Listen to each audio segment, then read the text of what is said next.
विदर्भामध्ये वर्धा, अकोला आणि अमरावतीला उष्णतेच्या लाटेचा रेड अलर्ट जारी. नागपूर, चंद्रपूर आणि यवतमाळ यासाठी ऑरेंज अलर्ट जारी आहे. सध्या बहुतांश जिल्ह्यामधलं तापमान हे 45 अंश सेल्सिअसपेक्षा वर गेलंय. त्यामुळे नागरिकांना काळजी घेण्याच्या सूचना. विदर्भामध्ये उष्णतेची लाट सध्या कायम आहे. वर्धा जिल्ह्यामध्ये काल 47.1 अंश सेल्सिअस इतक्या तापमानाची नोंद झाली. सेलू तालुक्यामधल्या धानोली इथे एका महिलेचा उष्माघाताने मृत्यू झालाय. रविवारपर्यंत उष्णतेची लाट कायम राहील असा अंदाज आहे. विदर्भामध्ये दिवसा सूर्य आग ओकतो, मात्र रात्रीचं तापमान आता सामान्यापेक्षा अधिक आहे. दिवसभरामधील गरम हवा रात्रीच्या ढगांमुळे बाहेर पडू शकत नसल्यामुळे रात्री तापमान अधिक. देशामध्ये बांदा हे सर्वाधिक उष्ण शहर. शहराचा पारा 48 अंशांपर्यंत जाऊन पोहोचलाय. उत्तर भारतामध्ये बुधवारी उष्णतेची लाट आहे. राजधानी दिल्लीचा पारा 45.8 अंशांवर. मुंबईला पाणी पुरवठा करणाऱ्या 7 तलावांमधला जलसाठा 20% मुंबईच्या पाणी पुरवठ्याची मदार आता राज्य सरकारकडून मिळणाऱ्या राखीव जलसाठ्यावर. अप्पर वैतरणा भातसा या धरणामधून राखीव पाणीसाठा देण्यासाठी राज्य सरकारची मंजुरी. मुंबईचा ऑगस्टपर्यंतचा पाणी पुरवठ्याचा प्रश्न मिटला. आज दुपारपासून ठाणे, मुंब्रा, दिवा, कळवा या परिसराचा पाणी पुरवठा तब्बल 24 तासांसाठी बंद राहील. 12वी जलवाहिनीच्या तातडीच्या दुरुस्तीच्या कामामुळे पुढचे 2 दिवस कमी दाबाने पाणी पुरवठा असेल. तर आज दुपारी 12 वाजल्यापासून ते उद्या दुपारी 12 वाजेपर्यंत ठाण्यामधल्या काही भागांचा पाणी पुरवठा पूर्णपणे बंद राहील. रायगडच्या म्हसळा तालुक्यामधल्या तोंडसुरे, खारगाव खुर्द या गावांवरती भीषण अशी पाणी टंचाई आहे. 9 गावं आणि 10 वाड्यांचा पाण्याचा प्रश्न ऐरणीवर.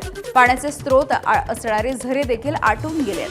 विहिरीमधलं गढूळ पाणी पिण्याची गावकऱ्यांवरती वेळ आली आहे. खासदार सुनील तटकरे आणि मंत्री अदिती तटकरे यांनी गावकऱ्यांनी यांच्याविषयी रोष व्यक्त केलाय.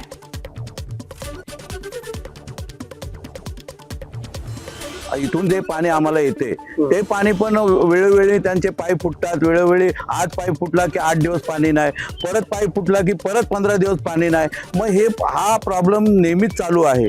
विकत घेऊन माणूस पाणी कितीच हे करणार. सर्वांना कॅपॅसिटी नाही आहे ना पाणी घ्यायची विकत. आणि आमच्या सर्वांचं बघा, सर्व गुडघ्यांचा प्रॉब्लेम. माझ्या गुडघ्यांचं, दोन्ही गुडघ्यांचे ऑपरेशन झाले. सर्व म्हाताऱ्या बायका आहेत, कुठून पाणी आणतील ना, कसं पाणी आणतील. वर्ध्यामधल्या तापमानाचा पर्यटनाला देखील फटका. तापमान सतत वाढत असल्यामुळे सेवाग्रामच्या बापू कुटीला भेट देणाऱ्या पर्यटकांची संख्या रोडावली. गेल्या 2 दिवसांमध्ये वर्ध्यामध्ये सलग 46.5 अंश सेल्सिअस इतक्या तापमानाची नोंद झाली आहे. महाबळेश्वर तालुक्यामधल्या अत्यंत दुर्गम सौंदरी या गावामध्ये वादळी पावसाची हजेरी. अनेक घरांचं नुकसान झालंय. कलमी आंब्यासह वेगवेगळ्या झाडांची पडझड झाली. भाजीपाला आणि शेतीचं देखील नुकसान झालं. तातडीने पंचनामा करून आर्थिक मदत देण्याची ग्रामस्थांची मागणी.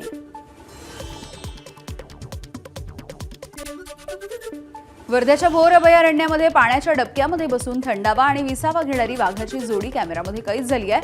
पर्यटकांनी हा सुंदर असा क्षण अनुभवला.